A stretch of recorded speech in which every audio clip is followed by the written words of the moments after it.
Hey guys, tonight we're unwrapping the shadows of history to explore the ruthless rise of Henry VIII, how he became England's most feared king.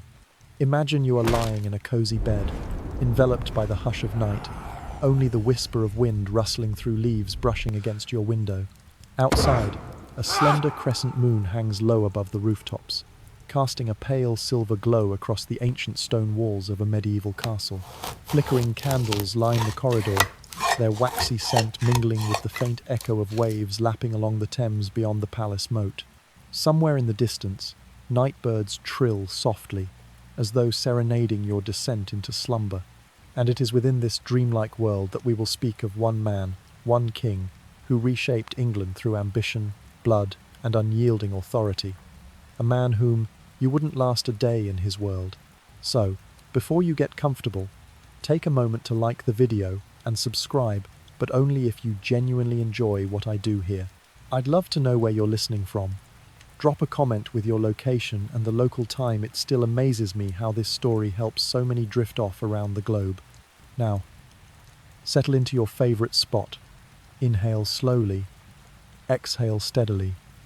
Let each breath synchronize with the gentle breeze outside your window. Allow your mind to drift, releasing the day's worries like autumn leaves falling softly to the ground. Now, dim the lights. Maybe turn on a fan for that soft background hum. And let's ease into tonight's journey together. In the wispy mists of late 15th century England, the rolling countryside awoke to birdsong mingled with the faint sigh of willow leaves. In the ancient halls of Pembroke Castle, a prince was born, Henry Tudor, the second son of Henry VII and Elizabeth of York. Though his brother Arthur was destined for the throne, fate intervened when Arthur died young, thrusting Henry into a destiny he never sought. Take a deep breath and breathe in the scent of dew-kissed grass, your heartbeat syncing with that of the newborn prince. Henry's childhood unfolded beneath vaulted stone ceilings in candlelit libraries, where the warm glow revealed rows of Latin tomes, French poetry, and theological treatises. Young Henry was equally at home writing sonnets, plucking the lute's strings, jousting in the courtyard, or racing horses through the nearby woods. With red gold hair and star-bright eyes, he grew into a commanding youth. When his father passed, the palace hushed beneath the waning candles, and the Thames exhaled damp mist through the night. At just 17, Henry ascended a silver throne veiled in fog. The crowds cheered, but beneath the celebration lay a hush of anticipation, and a tremor of fear, for the boy born to play at royalty was now its very heart. Fueled by promise and burdened by legacy, he began a reign that would forever transform England. A gentle spring dawn casts its first golden rays over the weeping willows by the stream, transforming the Tudor landscape into a soft tapestry of wood smoke and morning mist. Each breath you take carries the scent of damp earth and rising dew, mingling with the distant chirping of sparrows. Occasionally, a breeze drifts through the wooden window frame, rustling leaves in a lullaby without words. 17-year-old Henry VIII lifts his fur-lined cloak as he steps through the stone corridor. Candlelight flickers across carved walls, casting dancing shadows on intricate mosaic floors. His breathing is steady, like a soft drumbeat echoing through the ancient hall. His heart brims with excitement and a tinge of uncertainty. Today, he binds his life to a stranger who also embodies the hopes of the kingdom. Before Henry stands Catherine of Aragon, the Spanish princess, widow of Prince Arthur. She wears a rose-tinted silk gown embroidered with silvery thread, reminiscent of the soft blush of dawn. Each step she takes lights the flowered tapestries beneath her gown, leaving trails of shimmering silk like moonlit reflections. The gentle notes of a lute weave, with the lonely voice of a flute, composing a hushed serenade within the grand hall. Inhale slowly, and exhale. Let your heartbeat align with the measured steps of the horses in the courtyard. A few night crows still linger on oak branches, now departing into the promise of morning. Catherine's beauty is matched only by her learned grace, fluent in Latin and French. In the castle's library, the soft rustle of parchment pages feels like whispered breaths of wisdom. She sits at a heavy oak table before towering shelves, listening to Spanish clerics recite sacred texts by candlelight. When the wick burns low, Catherine kneels before an embroidered screen bearing Madonna's image, murmuring prayers for her new realm. One afternoon, Henry invites Catherine on a hunt through the ancient forest. Tall trees stand silent, broken only by the rhythmic thud of horses' hooves and the fragrant whisper of pine-scented breezes. Catherine rides beside him, fingers grazing her horse's tail, eyes following sunbeams that dance upon the forest floor. Occasionally, distant deer calls echo through the glade, transforming the scene into a living painting. Yet beneath this romantic veneer lies growing sorrow. Catherine gives birth to Princess Mary, her baby's single cry echoing once through cold stone halls before fading into silence. That moment, bittersweet as the first tear on a rose petal at dawn, is succeeded by multiple difficult pregnancies, ending in miscarriage, each loss like dewdrops slipping unnoticed into the undergrowth. Let a pause envelop you. Hear your heart's soft tremor, the wind's quiet rustle through willow leaves. Sense the fragile weight of hope that flickers like candlelight in twilight. Henry, longing for a son to secure his dynasty, feels his pulse falter with every broken expectation. Candlelight wavers as news of another troubled pregnancy reaches him. The wind sighs through the lattice window, as if echoing his unspoken despair. Catherine's smile, once radiant, now carries a veil of unspoken heartache. Their union, once prismatic with ceremony and herb-scented celebrations, begins to show cracks like ice thinning on a still pond. Close your eyes. Breathe in. Breathe out. Allow your entire being to drift in that hazy moment. As Henry and Catherine drift amid the tides of history, joy yields to unspoken trials, heralding the first turning of events that will shape the most tumultuous Tudor reign.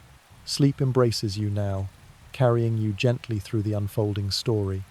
After the lavish banquets were over, and the notes of lute and sacred flute drifted into the warm, candlelit air, a new breeze swept through the cold stone corridors of the palace. Anne Boleyn emerged in the silver-tipped moonlight like a dark rose amid white blooms.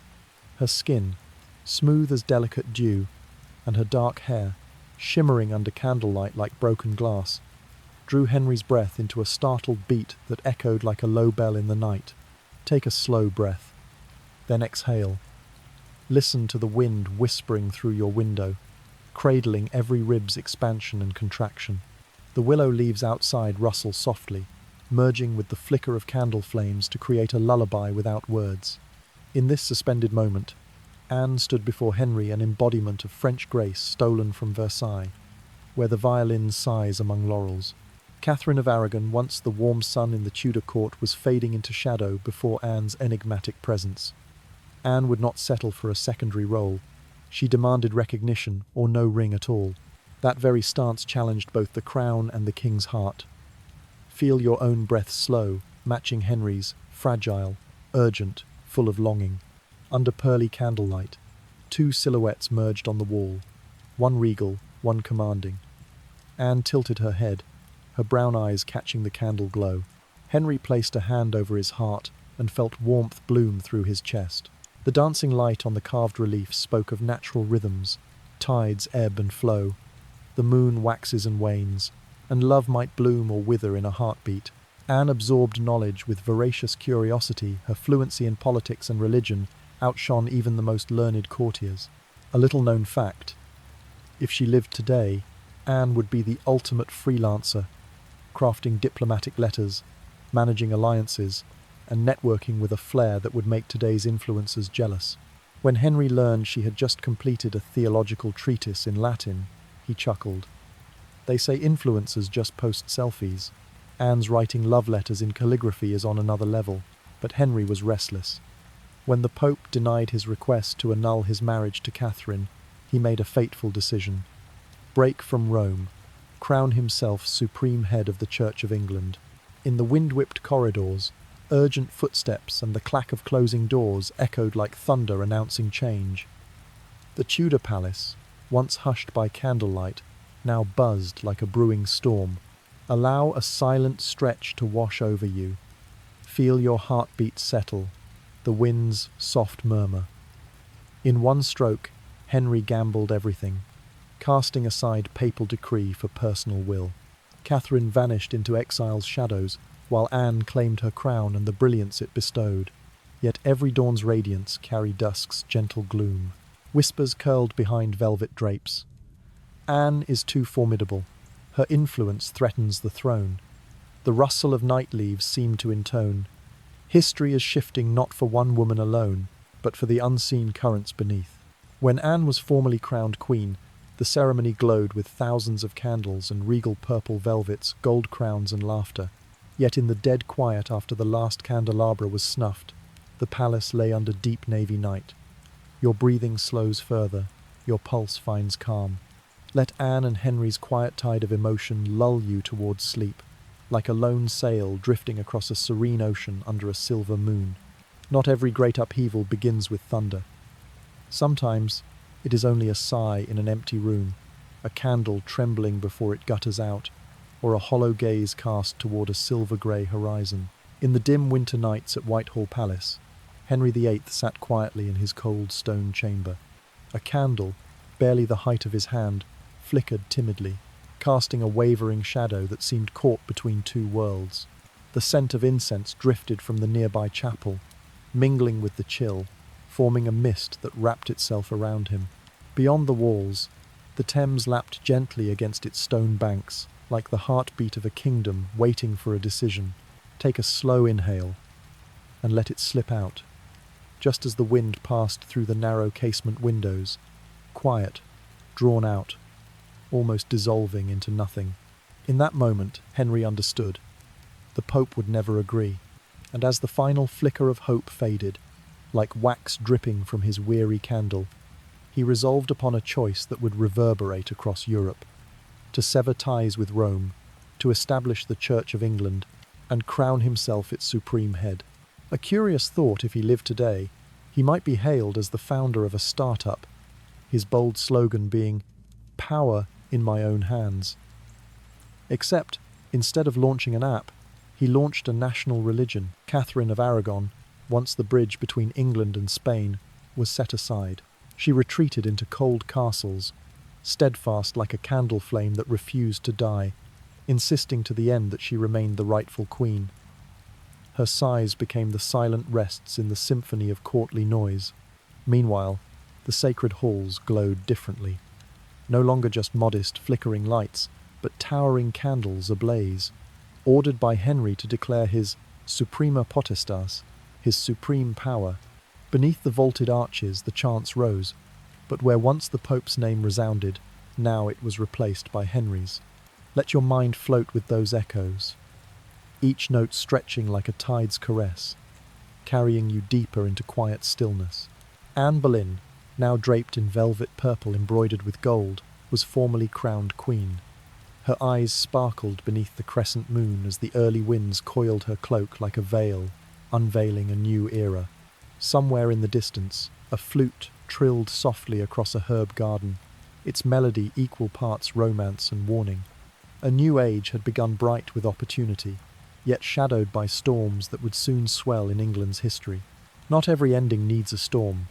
Sometimes a thin veil of mist drifting across willow leaves is enough to turn the sky. After the glitter of coronation faded, the court returned to its slower rhythm of wax and stone. In a chamber curtained with velvet, Anne Boleyn placed her infant in a silk cradle, Elizabeth, a fine thread of light in a web of expectations. Moonlight traced a soft silver bar across the cradle, and the baby's breath, so faint, so leafy, lifted and fell. No one knew that from that almost silent breath, an age would bloom. For now, the requirement was plain and impossible. Please provide a prince. If this were today, the memo would read, "Deadline, as soon as possible." Anne, upright and graceful as a crescent moon, held a C behind her eyes. Courtiers offered toasts, the lute scattered warm notes, and time-scented air drifted in from the herb garden. Worry seeped in as gently as dew touching a blade of grass, never cracking the smile, yet dimming its light. Afterward came pregnancies like promises, and partings like late rain. Footsteps of midwives hurried down corridors, earnest, helpless. Good news kindled, then guttered. In the library, candles shortened with each night of prayer, wax streaming like time itself. Henry received reports with a skipped heartbeat, trying to keep the surface of power absolutely still, while rumour breezes already stirred below. In some quiet alcove, Thomas Cromwell, craftsman of political joinery, set about his work. History, with a shrug, would call it business. Beyond the walls, Tudor woods breathed softly. A morning bird sang one short run of notes, then hushed, reminding all that every season has its pause. The palace took up that pause. Feasts continued. Words grew fewer. The brocade glittered. Eyes grew cautious. "Is Anne too sharp?" came a whisper behind lilies embroidered on a curtain. Mild irony for our era. On social media, she would be labelled opinionated for speaking louder than a candle. Pregnancies came and went, like thin waves rolling in and dissolving underfoot. The red tile held a warm spice of herbs. Anne lay spent in a dim room, hand over her belly, as though soothing a song not yet sung. She breathed in and out, each cycle a frail thread mending hope.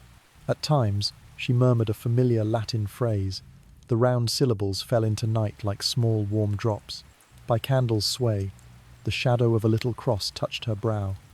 A draught from the inner court slipped through the door, a cool stroke of consolation. Then the foul wind of rumour found every fissure. Names spun in the air: Norris, Weston, Brereton, Smeaton, and even George Boleyn, like leaves turning with no clear ground to rest on. Truth at court was often a glaze of light upon grass. The charges were heavy as quarried stone: adultery, treason, incest. If footnoted today, the citation might read, source, corridor chatter. In 1536, with May's mist still unspent, Anne was taken to the Tower of London. Its red brick kept damp, and perhaps the murmurs of those who had walked there before, a detail many forget. She was lodged not in a dungeon, but in the royal apartments, rooms kept for those born to the crown, or for those who would leave this world standing straight. In a chamber with a narrow window on the sky, Anne sat quietly, beads in hand, prayers passing over her lips. Her breathing slow in, slow out, seemed to weave the night. A few black birds stitched a fine seam across the silver grey. The days that followed were hearings brief as snuffed tapers. The sharp knock of a gavel, the dry rasp of parchment, ritual words that gave no warmth. Anne stood with her head held within the smooth line of her hood, answering little. She knew better than most arguing with a storm only makes the storm remember you longer. In the corner, Cromwell took notes like a weaver pulling the political warp taut. Justice, in such times, if it sleeps well, is often called job completed. On the eve of her death, a mild breeze moved over the tower greens. Chapel candles were low, a pale amber across the polished pews. Anne asked, and received, what very few obtained the French swordsman. It was a merciless kindness, swift, clean, precise. She wrote a few lines perhaps to Elizabeth, perhaps to herself, and closed the page like closing a psalm. The sentry's footfalls thinned away. Underneath, at the deepest level, her pulse kept its steady loom, in and out. Morning opened in a wash of silk blue. Anne wore a simple grey. Her hair was gathered. A small cap shaded her brow. She walked softly, as if crossing a sanctuary. Witnesses stood at the edge, dark cloaks, eyes lowered, guarding a secret. At the last moment, she spoke little and thanked much. She even praised the man who had once loved her, a right that let the heart set down its weight. If posted today, someone would quip, elite PR skills. In truth, it was only the art of departing without scratching history. The French blade drew one cool line through air, not a harsh crack, only a brief exhale. It was the official end of one chapter and the threshold of another. Elizabeth, the child under that moonlit cradle, began to grow into her mother's unspoken sentence: stand upright, but learn to bow to storms. Later, St. Peter ad Vincula's old wooden door swung open. Inside, it was damp and restful, a held breath in the score. Anne was laid there, no great sculpture, scant inscription, only a long, necessary rest. Outside, the wind resumed its wandering along brick. Sparrows gave a short song and fell still. In the palace, Henry kept silence. Sometimes power breathes that way. London, like all great cities, soon returned to markets and buns and street cries. History remembers to breathe steady in, steady out, so people can go on living. Now, let your own breathing fall into step with the tale. Close your eyes and see the candle's gentle tilt. Hear velvet brushstone. Feel the light footfalls of a woman passing through weather with her spine unbent. This tragedy closes not with thunder but with a fine drawn line of steel and with a lullaby spoken to the future. Elizabeth, who would rewrite what moonlight on a silk cradle can mean. Breathe in, breathe out, and let Tudor mist dissolve into sleep. There are mornings when the sky seems washed clean by a gentle night rain. The air still carries a trace of dampness, with the scent of fresh earth and roses blooming in the southern gardens of Hampton Court, as the first light of day slides through the tall windows, touching the weathered red bricks. One can almost sense the quiet presence of Jane Seymour, not dazzling, yet leaving a glow that lingers long in England's memory. Jane was not a woman wrapped in grandeur. Born into a modest, noble family, she knew neither vast power nor excess display. Yet it was perhaps this very simplicity that made her a different breeze after the storms of Henry VIII's earlier marriages. People said Jane preferred embroidery over the sharp exchanges of court politics, and her hands, trained to hold needle and thread, somehow became the hands that soothed a weary king's heart. In the candlelit chambers, Jane would sit by the window, letting the breeze carry in the scents of mint and meadow grass. She wrote letters, sometimes short notes to family, sometimes passages of prayer copied carefully. In these pages there was no ambition of power, no boastful tone, only the stillness of a soul convinced that quiet love could stand against the tempests of the world. Unlike Anne Boleyn, Jane did not seek the gaze of the crowd. She moved gently, each step leaving behind a pause in the noisy rhythm of court life. Some said her presence was fate's careful balance. After a blazing fire named Anne, the court needed the steady glow of a calm candle, and Henry, entering middle age, seemed weary of fierce passions. With Jane, he found warmth in ordinary things, a cup of tea, a soft reassurance, a night free of troubling dreams. The sounds within the palace changed as well. Where once string music filled feasts, now one could hear lullabies drifting softly from the prince's chamber. Jane had given Henry the gift he longed for most, a male heir, Edward. When the infant's cry rang out, all of London seemed to echo with relief. Church bells pealed, candles burned across the city streets, as though the entire realm sighed in hope at the continuity of the Tudor line. Yet history often sprinkles sorrow upon moments of joy. Just 12 days after giving birth, Jane died of childbirth complications. The gentlewoman, who had only just touched happiness, slipped away as quietly as mist dissolving into dawn. The palace, once warmed by the laughter of a child and Jane's whispers, returned to its cold silence. Henry the King, who had been ruthless in politics, mourned as a lost soul, wearing black for 3 months, grieving as though an anchor had been cut from his life. In the stillness of the court, Jane Seymour became a symbol, not because she wielded power, not because she schemed, but because she chose to live through kindness. History, so often enamored with the strong and the fierce, carved out a gentler corner for Jane. Perhaps in Henry's heart, amid all turbulence, only Jane remained, the most beloved wife. It was Jane, not the brilliant Anne Boleyn, not the proud Catherine of Aragon, who was laid to rest beside Henry after his death. The quiet woman who never shouted, who never claimed grandeur for herself, became the one who stayed, like a soft background melody beneath the thunderous symphony of a tumultuous reign. Today, if you wander through Hampton Court's gardens on a tranquil afternoon, you may hear the wind brushing almond branches, sparrows chattering on the red-tiled roofs. They say the air still holds the fragrance of flowers Jane cherished, and the pebble paths she once walked remain. And if you listen long enough, you will realize that history is not only battles, executions, and decrees. It is also the tender breath of a woman who left her mark with quiet affection, unassuming yet unforgettable. In our modern world, we too sometimes need a Jane Seymour in our daily lives. A pause, a pocket of calm amidst the rush.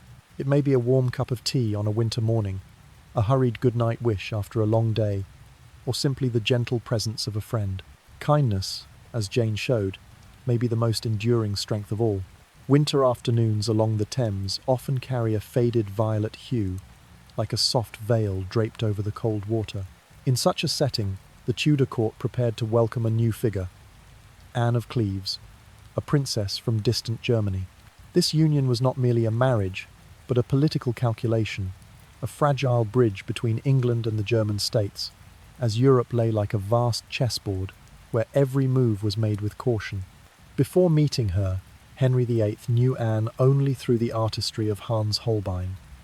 The portrait showed a graceful figure, shy eyes, and a golden silk gown rippling as if stirred by an imaginary spring breeze. In Henry's mind, Anne was a melody of promise. Perhaps he never imagined that a painting could ignite hope, and yet sow disappointment in equal measure. When Anne's entourage entered London, the streets rang with trumpets, flags fluttered, and the people pressed in to glimpse the foreign princess. On paper, it should have been the beginning of a strong alliance. Yet, upon meeting her, Henry famously murmured to a courtier that he felt no desire at all. A remark so light it could have been a sigh, yet it sealed the fate of a queen. The palace, once vibrant, dimmed under this chill. Flower vases seemed to wilt. Wax dripped from candles like silent tears. The wedding went forward on New Year's Day 1540, but joy was absent. The spring wind swept through the chapel doors, catching Anne's gown, as if foreshadowing a marriage soon to dissolve. 7 months later, Henry annulled it. He cited excuses. The marriage was unconsummated, it had been forced by politics, and thus must be undone. Many expected another tragic chapter, as with Catherine or Anne Boleyn. But not this time. Anne of Cleves did not bleed. She accepted her fate with unusual calm. In the misty gardens of Richmond, she bowed her head and smiled faintly when told she would henceforth be styled the King's sister. In exchange for her lost title, she received a castle, steady income, and above all, safety. The trickle of water beneath wooden bridges, the soft fall of peach blossoms, they lulled her into a new life, not glorious, but peaceful. Remarkably, Anne not only survived, but became beloved. To the people, she was like a gentle breeze in Tudor history, passing through without storm or scar. She attended festivals, received gifts from Henry and his children, and remained within the royal circle, not rejected, but quietly reassigned. She lived long enough to witness later upheavals, Catherine Howard's downfall, Catherine Parr's final settlement with the king. Each time tragedy struck, whispers returned. Anne was the luckiest wife, the one who escaped the perilous throne through gentleness. From a modern lens, her story carries a touch of irony.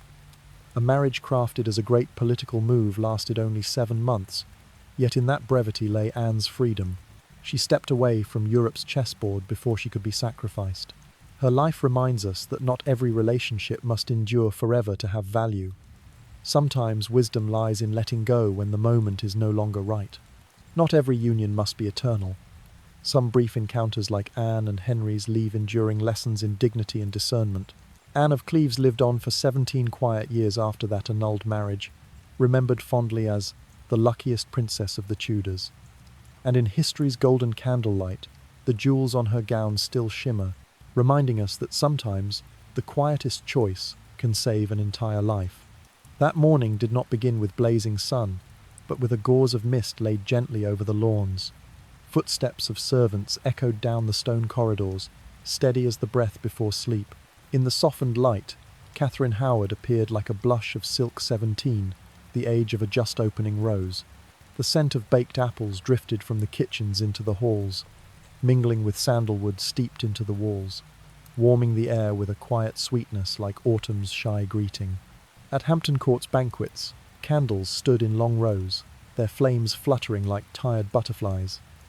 String music skimmed over soft laughter and the chiming touch of glass. Catherine entered like a fresh brushstroke on a many-layered canvas. Her deep blue gown stirred the air, leaving a playful ribbon of breeze in her wake.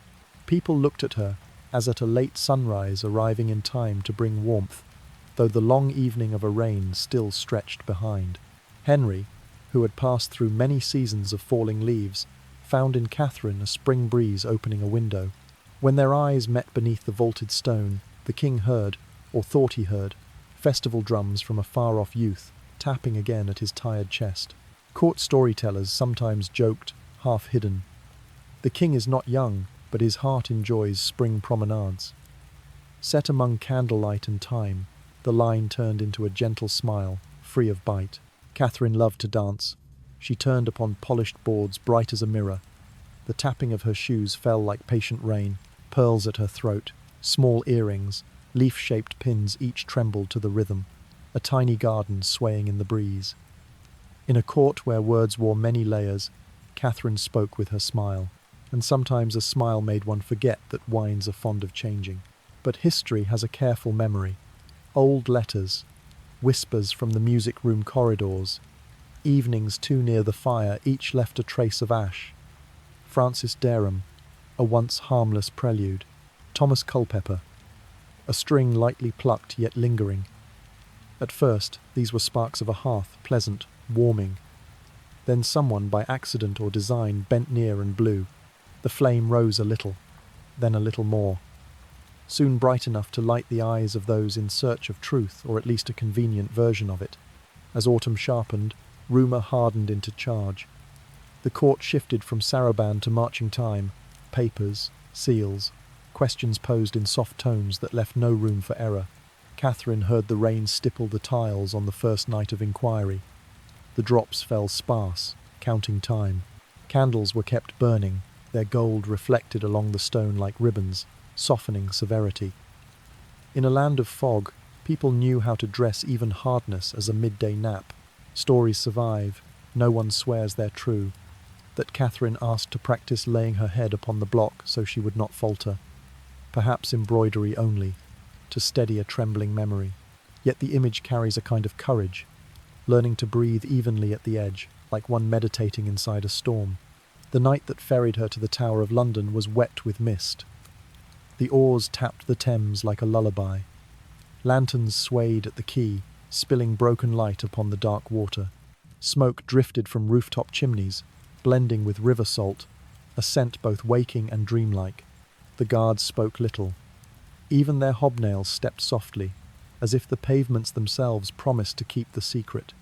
Morning arrived in a gentle grey. No one hurried. A cloak fell over Catherine's shoulders, fur like a small cloud, holding just enough warmth. Prayers murmured, and who knew prayers had so much sound? A vibration in the throat, a touch upon the air, then dispersing like early smoke. Mounting the scaffold, she glanced skyward, a very human reflex to judge whether the clouds were thicker than yesterday. "Pray for me," she said. A pebble dropped upon a pond, a few circles widening, then quiet. She rested her neck upon the cold arch of wood and exhaled slowly. Perhaps it was the most beautiful breath a person can give. Complete, aware of its direction, owing no more noise to the world. The blade, the business of history, passed like a streak of wind. Witnesses kept their silence. Sometimes silence is the neatest suit for tragedy. Afterward, the court resumed its practiced tempo. Suppers, new tunes, fresh proclamations, and now and then another rose in a garden used to losing leaves. A mild irony remained in her tale. Love at 17 is like newly pressed cider sweet, fragrant, quick to intoxicate, and often read without checking the label. As for Henry, captain of the Tudor ship, he often steered by private breezes more than by the chart, yet the ship moved on, for the rowers below never stopped. For us today, Catherine is more than a name in a list. She is a gentle question.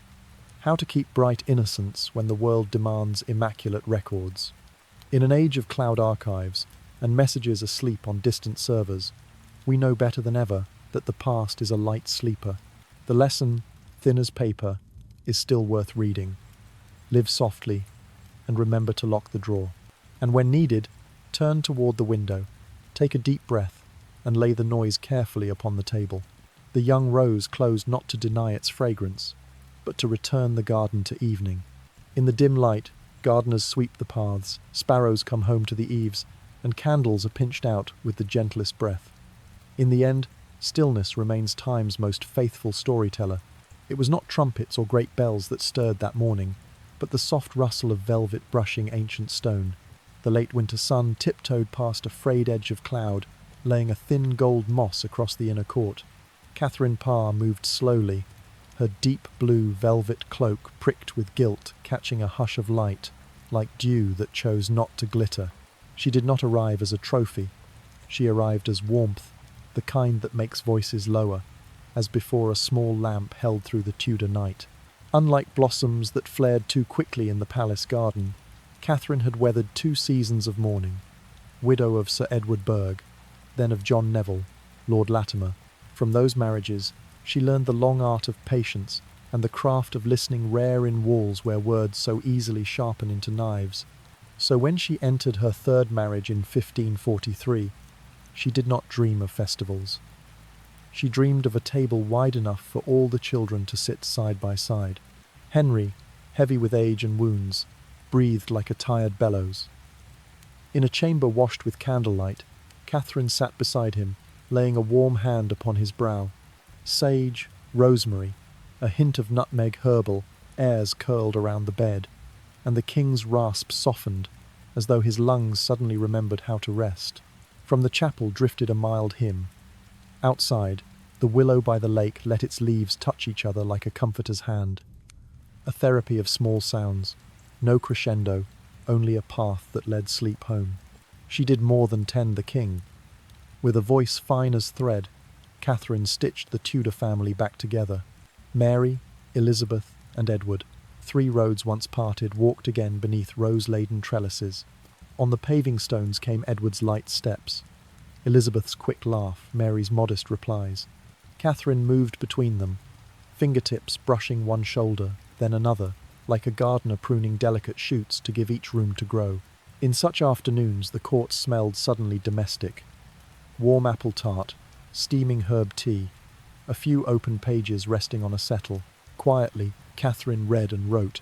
She compiled and translated devotional pieces into prayers or meditations. 1545. The first English queen to publish under her own name. Those pages stood like another lamp, steady, broad in reach. Elizabeth, attentive beside her stepmother, learned to keep pen near the heart the way she would later weave her reign. Words first, power after. But palaces breed contrary winds. Conservative clerics and officials, uneasy with a woman who read too well, began to murmur. The Queen delights in disputation. Murmurs thickened into weather. Somewhere a warrant was drafted, paper whispering like armour skimming a wall. Catherine, who knew how to breathe evenly, chose a softer counterpoint. She knelt before Henry, eyes bright with the sheen of a freshly rained pond, and said her debates were only a balm for his pain, a way to turn his mind from suffering. He listened, his shoulders lowered a notch. The warrant was put away. Servants pinched a few candles out. No one wished the wind to rise again, an oft-missed truth. When Henry campaigned in France in 1544, Catherine was left as regent. She sat in council while a map lay wide as a tablecloth, red seals closing the mouths of orders. Outside, England kept to its stubborn reign, small, steady, soaking slowly. Inside, Catherine signed with even script. Provisions for wages, matters with Scotland, the steadying of worship. It was a long evening where the scratch of the quill on paper sounded like rain upon tile, persistent, unshowy. Henry died on a January day in 1547, a wind off the river chilling the knuckles. Catherine sat beside him, reading farewell lines like a harbour pilot seeing a ship through the mouth of the bay. The biggest candle burned slow, its blackened wick curling, dropping fat beads of wax. She laid her hand one last time upon his chest, felt the rhythm loosen into quiet, then drew back as from a long dream. Outside, the court's tempo changed drums, banners, proclamations.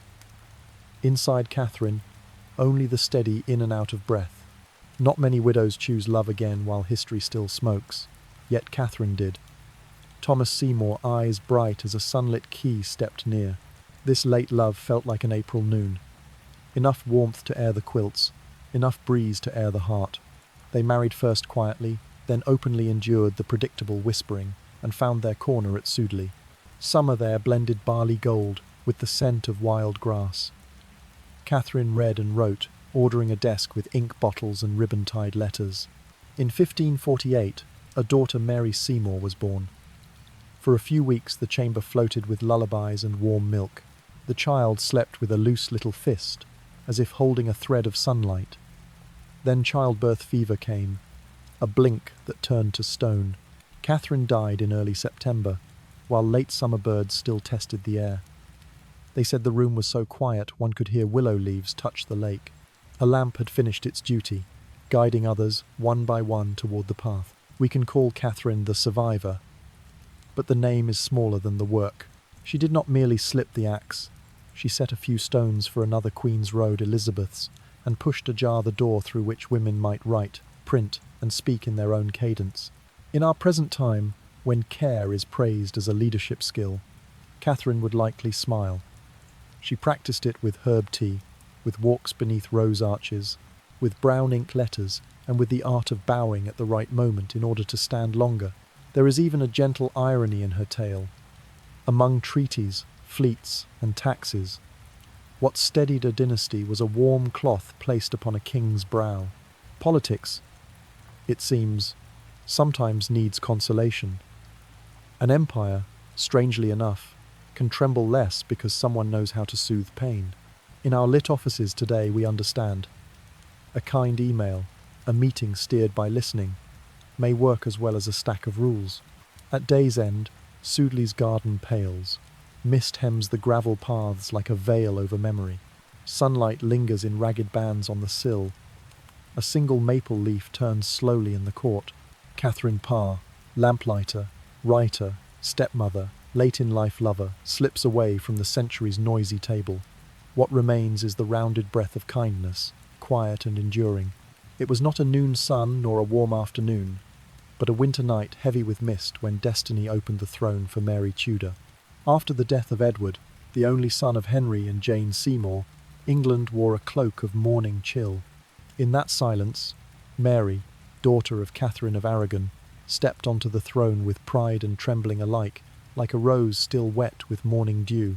Her childhood memories fell like drops upon a fading petal. Once a princess full of promise, she was branded illegitimate after her parents' marriage was annulled. She was torn from her mother, cast aside in courtly life.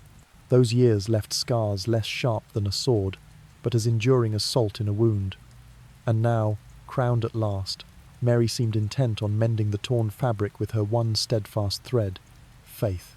On her coronation day, the cathedral blazed with candlelight, Latin chants rising into the high vaults. Incense swirled into the breath of all present.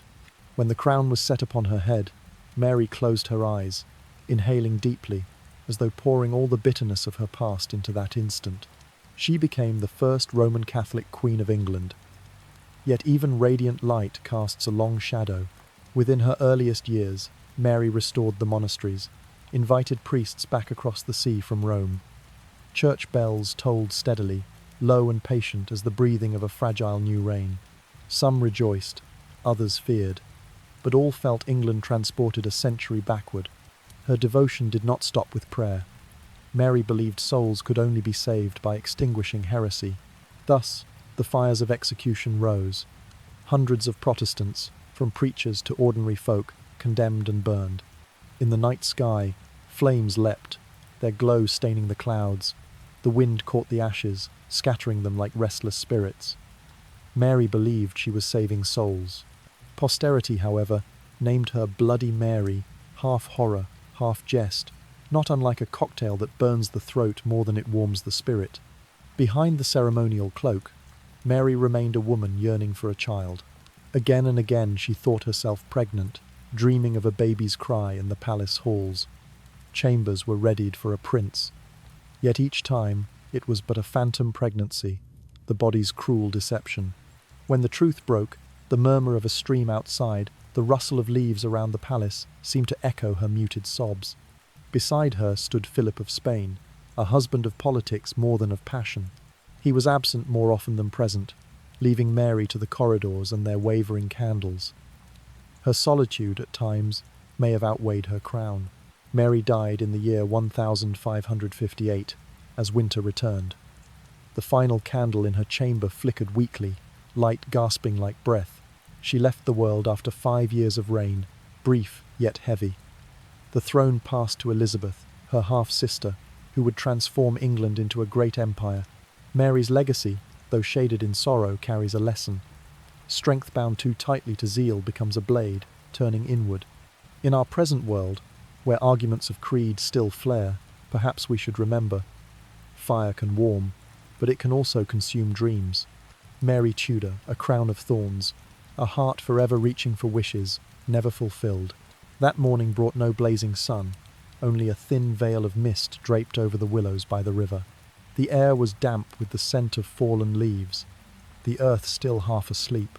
Above, sparrows chattered restlessly, their voices filling the palace gardens as if to soothe a dream for the little girl Elizabeth, only 3 years of age, just entering the cold labyrinth of the Tudor court. She was born at Greenwich beneath candlelight and hurried blessings. Yet from her very first breath, fate tilted away. For she was a daughter, not the longed-for heir, and in a blink her princely title dissolved. When her mother, Anne Boleyn, was led to execution, Elizabeth was too young to grasp the weight of the axe, but old enough to feel the loss of a hand that would never return. The palace became a maze of shadows, guards changing posts, servants shifting masters, and the red-haired child moved from one household to another, with no place to call home. Footsteps echoed along stone corridors, the only music of her childhood. She held her breath, wide eyes searching for a familiar face that never came. Only the wind, slipping through an old window, brushed her cheek like her mother's ghostly hand whispering, "You are still loved." Amid this darkness, Elizabeth found one sanctuary, the royal library. In its dim rooms, candle flames wavered over her small figure bent to the shelves. Books in Latin, Greek, and French lined the walls, each page unfolding like a doorway into another world. She sat quietly, breathing slowly, listening to the rhythm of pages turning as if to her heartbeat. In silence, she learned to observe. In silence, words planted their seeds in her solitary heart. Few recall a detail. Once, after a bout of mild poisoning, Elizabeth spent long weeks confined. What seemed wasted time became training. She studied glances and gestures, the lift of an eyebrow, the curve of a faint smile, the pause of a stifled sigh. In them she learned to read intentions as if opening a book. That gift, later, would let her conduct the orchestra of a court with nothing more than a nod or a timely silence. Her childhood was a low, mournful song, stitched from sighs and raindrops tapping against old tiles. Yet within the shadows, her inner light took shape. While other children sought comfort in a mother's embrace, Elizabeth found solace in words in Greek heroes, in Latin verse, in tales of fierce goddesses who endured. On winter evenings, when dusk dropped across the palace like a grey curtain, Elizabeth sat by the window. The wind stirred the trees, and dry leaves fell with a whisper, mingling with her breath. She closed her eyes, letting her small heart match its rhythm to the breeze, a silent promise that one day, from darkness, she would be a light. In our own time, Elizabeth's story stands quietly as a mirror. Childhood is not always a meadow in bloom, but sometimes a barren garden. Yet even there, if one can sit still, breathe slowly, and listen to the fall of leaves, resilience may take root. Elizabeth, once declared illegitimate, would one day blaze as the torch of an age. The Tower of London darkened beneath rain, each drop tapping against the tiles like the tolling of a warning bell. Within those walls, Elizabeth, now a young woman of 20 years, was held captive. The stone corridors echoed with guards' footsteps, a hollow rhythm that chilled her spine. From a narrow slit, a draught slipped through, cold as steel against her cheek. She drew her thin blanket tight, breathing slow and steady, as though each breath was the thread keeping her whole amid the storm. Mary Tudor, her half-sister, reigned with fiery intent, determined to erase the marks of Protestant reform. Decrees rang out, fires of execution flared across the city, and suspicion fell heavily. Elizabeth, daughter of the condemned Anne Boleyn, too closely tied to reformist voices, became a convenient suspect. A single whisper sufficed to send her into prison walls. Her chamber was narrow, lit only by faint daylight seeping through bars, leaving pale stripes across damp brick. A rickety table, a low stool, and a few books smuggled in were all she owned. She clutched them as if clinging to her soul's last embers. Outside, ravens croaked, their voices grave, weaving the soundtrack of her solitude. The days blurred uncounted, heavy, thick as a slow river. Elizabeth sought to write, but paper and ink were scarce. A servant smuggled in a sewing needle, and with it she stitched tiny notes into the margins of books, prayers, fragments of verse. Each stitch was a heartbeat, proof that she endured. At noon, she would inhale deeply, exhale slowly, letting terror ebb like surf dissolving to foam. On stormy nights, rain lashed, wind howled through cracks in the wall, and the chamber quivered as though sharing her fear. Yet Elizabeth lay still, listening to her breath merge with the storm's song. In such moments, patience was woven thread by thread, shaping the resilience that would one day define her reign. At last, politics forced Mary's hand. Elizabeth could not be kept forever. One morning, fog wrapped the fortress in white, veiling secrets. When the door swung open, dawn light slipped through the bars and brushed Elizabeth's face. She stepped out, garments damp with mist, but her eyes shone with tempered steel. As the prison gate closed behind, she breathed deeply, and freedom entered her chest like the first wind of spring. Mary's reign dragged on, grim beneath the glow of countless pyres. The people gave her a dark sobriquet, while Elizabeth carried from her imprisonment a different treasure, the lesson of silence, of waiting for storms to pass, of glimpsing hope even through a narrow slit of light. Then, in the year 1558, Mary's candle guttered out. She left the throne like a chair of thorns. Elizabeth, then 25 years of age, was crowned queen. Bells rang across London, crowds cheered, their voices part relief, part joy. Elizabeth drew a long breath, steady, deliberate, like those she had practiced in the Tower, and in that breath began a reign that would shine across a kingdom that had just endured its storm. Night lay over Whitehall like a sheer veil. Camellias breathed damp sweetness, and the gravel kept the scent of rain. A young moon hung low, a slice of silver glass casting pale shine along the leaded windows. Upon the balcony stood Elizabeth I, one hand resting on the cool parapet, her red hair giving off a quiet ember glow, the kind of flame that knows how not to flare. She had chosen an unusual vow to marry her realm, slipping an unseen ring upon her own right hand and letting every other promise drift away like dawn mist. In the great hall, candles marched in long rows, wicks curling as thick beads of wax fell. The lute moved in rounded notes, slow as the court's shared breathing. Envoys arrived with silks and jewels, and letters scented with faraway gardens. A king of France tried his charm. An archduke from Austria sent courteous winds. A northern prince promised winters warm as summers, if only the queen would place her hand in the glove of treaty. Elizabeth smiled. Not cold, just measured, like the soft knock of wood upon a string. She turned. Silk-brushed stone. Expectations stood behind her like candles not yet allowed to go out. Her authority wore no chain, but the invisible thread called human feeling. She let her counsellors see a sovereign who could be stern without sharpness, gentle without surrender. Entering a chamber, she drew the weather inward. Noise stepped back a pace. This was soft power, poured from words, from glances, from the art of timely silence. People later said that on many mornings a single nod served as a proclamation, and on many nights applause was granted simply because the Queen chose to smile once more.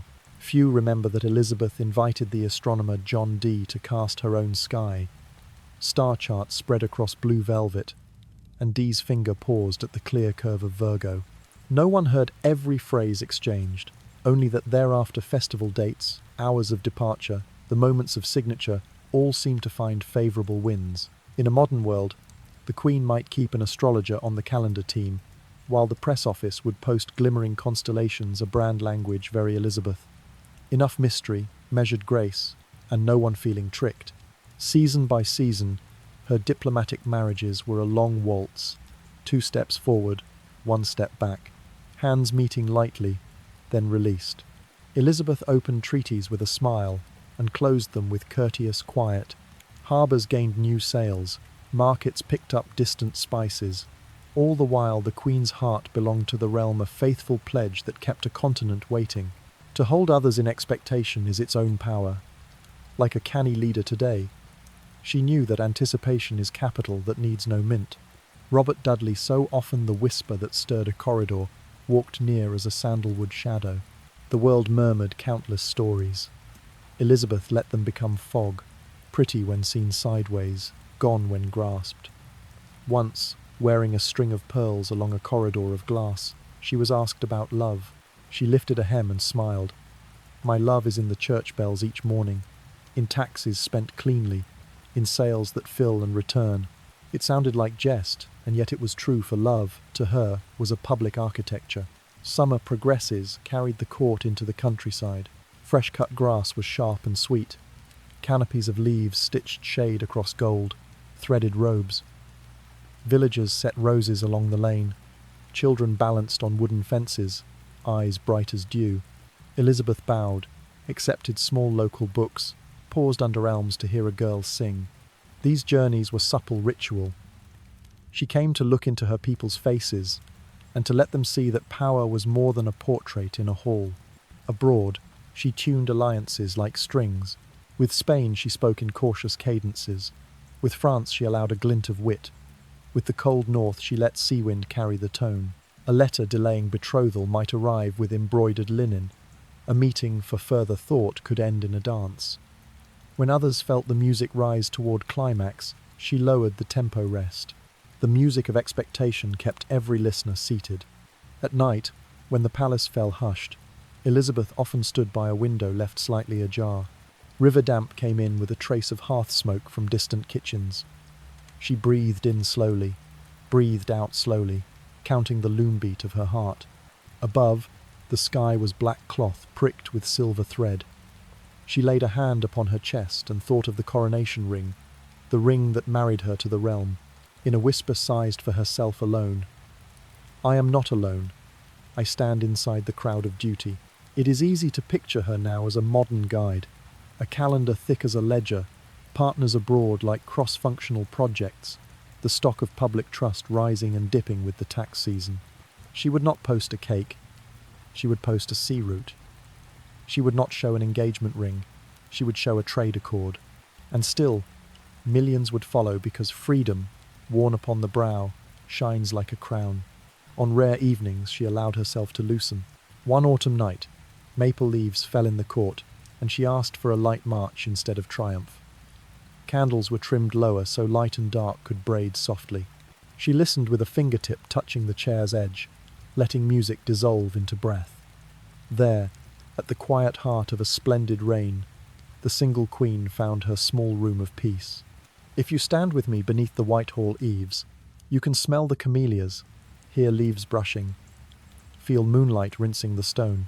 Let your pulse slow to the Queen's unhurried step, for it was freedom kept to the end that became her unseen diadem, holding the throne steady in her people's hearts. Dawn laid a ribbon of rose across the Thames as it breathed in long, slow strokes, mist curling up like steam from early tea. From afar, the bells of St. Paul sang a lingering line, each toll brushing damp stone and returning like the city's heartbeat waking.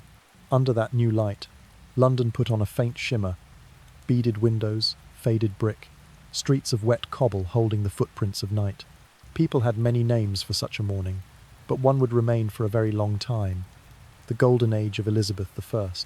At the riverside playhouse, fresh wood and dry straw mingled with candle scent. Shakespeare and his fellows tightened laces and tested voices with a hush, a to be or not to be, that passed the air like the first breath of meditation. Candlelight drifted across their faces, drawing delicate shadows. The roundhouse murmured, silk whispering. A small wooden shoe on plank, the tiniest cough someone tried to swallow. When the cloth rose, a breeze from the yard moved in, carrying river smell and apple baking from a stall outside. The script opened like a flower, every petal a line, every beat both gentle and keen. In the palace, the great hall became a river of light. Candles stood in ranks, wicks bending to drop round beads of wax, gold settling on pearl-tinted tapestries. Lutes and flutes answered each other on soft breath. Sound touched the stone, thinned, and left the aftertaste of frankincense and rose. Courtiers kept their voices low, their words slipping like silver fish beneath clear water. You inhale, warmth settles in the chest. At the room's edge, a glass taps the table and gives a crisp, delicate crack, a single note for the faint moon. At sea, Francis Drake leaned against his ship's side, listening to the small metronome of waves. The wind was cold and salty, flavoured with places not yet named. Canvas swelled. Ropes creaked like the vessel's lungs. Once he brought to London a gourd of rum, dark and warm, poured into a wooden cup. It startled like swallowing a splinter of sundae. Soon the waterside taverns began to mix. It peel of lemon, a dust of nutmeg, a tale or two, and thus a Tudor mixed drink was born. History sometimes melts upon the tongue, leaving aftertastes of sugar, smoke, and ocean wind. Merchants came with pepper, cinnamon, and rough silk. Craftsmen learned new colours for glass, stitches for collars, the making of chests smelling of oak and iron. In the printing shops, type clicked, and ink breathed into paper the way rain enters earth. Words went walking in the streets, dressed properly, shaking hands with readers. On desks, diplomatic letters were folded carefully, tied with dark ribbon, and sent across Europe like doves with news. Then a summer brought news that rumbled like thunder far offshore. People spoke of a Spanish armada, white sails crowding the rim of the world. Night fell, the sea black and cold. In the distance, cannon fire bloomed terrible flowers, red light scattering on the water. At Tilbury, Elizabeth wore silver armour and rode through the mist, her skirts shifting with the briny wind. She spoke to her soldiers in a voice not loud but travelling far, like moonlight on meadow grass, that she possessed the frail body of a woman yet the heart and stomach of a king.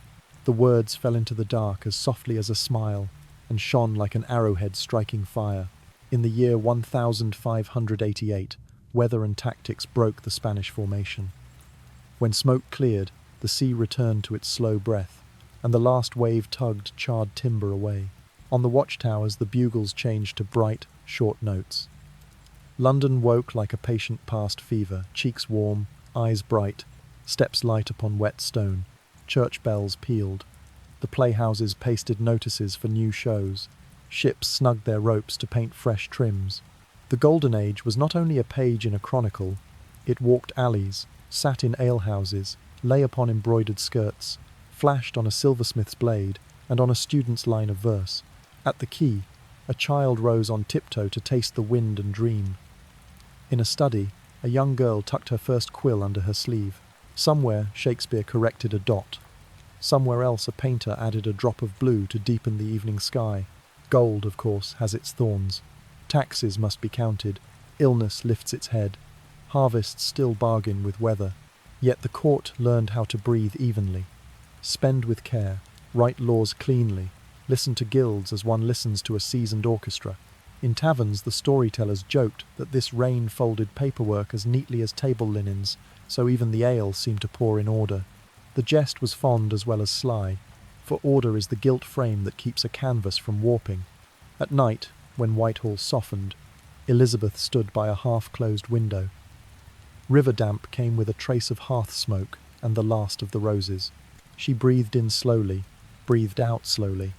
The crown on its wooden perch did not glow brighter than the candle, yet her vow outshone them both, to keep the people's rhythm steady, to keep the realm's breath warm. On the table, a map lay open. In the garden, dew on camellias looked like small notes of music. Stand with me by the Thames on a morning like this. Hear the bells threading the wet air. Watch the city loosen its shoulders. Taste rain pressing kindly into stone. Let your breathing drop one pace lower. Let your eyelids close like silk. The Golden Age, in the end, was a whole people learning to breathe together by stage and ship, by statute and song, by candle and by wind. Whitehall lay wrapped in the stillness of night. A young moon hung low, spilling its silver veil across the slow Thames, quiet as a misted mirror. Willows along the bank bent toward the water, their leaves whispering under a soft wind, weaving the last lullaby. In the chamber of state, Elizabeth I leaned against velvet cushions, her breathing steady but slow, like the surf of a faraway sea. Time had traced its pale hand across her face. Powdered white, a wig shining faint silver, skin marked by age. Yet in the failing candlelight there remained a radiance, calm as a crescent moon that never truly wanes. The candle on the table bent its flame, dropping beads of wax to the floor, leaving silent marks of passing time. Outside, a narrow channel murmured, its trickle sounding like the faint heartbeat of an ending rain. Her thoughts drifted backward through the years. She recalled the morning of her coronation, red hair blazing in dawn light, Westminster bells ringing like an embrace. She remembered the hours of study, alone in the library, wind stroking the casement as Latin and Greek pages opened endless doors. And she remembered the breath of the sea, sails carrying ships home with spices, silver, and stories. Now her only companion was the violin's distant song, trembling through the damp corridors, fragile thread between two worlds. Above, the vaulted ceiling groaned softly, as though ancient secrets stirred. Elizabeth placed her hand gently upon her gown and listened to a late bird's call outside the garden. Her last whisper was light as dew. An age ends, but the light remains. Ah! High in the sky, a star flared the one she once named Gloriana. It waved its torch, glimmering as if to promise eternity. As her breath grew faint, Elizabeth left her gentle command. Keep the rose garden, keep the little stream, so birds may return to roost, so mornings may always rise bright again. She smiled, lips soft as a cradle song, and closed her eyes. The moon slid behind the trees, the wind fell silent, and only the leaves rustled on, a quiet music for her endless dream. Beyond, London had fallen to sleep, yet the light of Elizabeth's age remained, etched into stone and glowing in the hearts of dreamers. And now, as you feel your own breath mingling with the night air, let your eyelids fall, let sleep carry you gently into its soft meadow. The Tudor story has closed, yet its light shines still, like the moon's reminder that every ending is only the beginning of another dream. Rest well, and good night.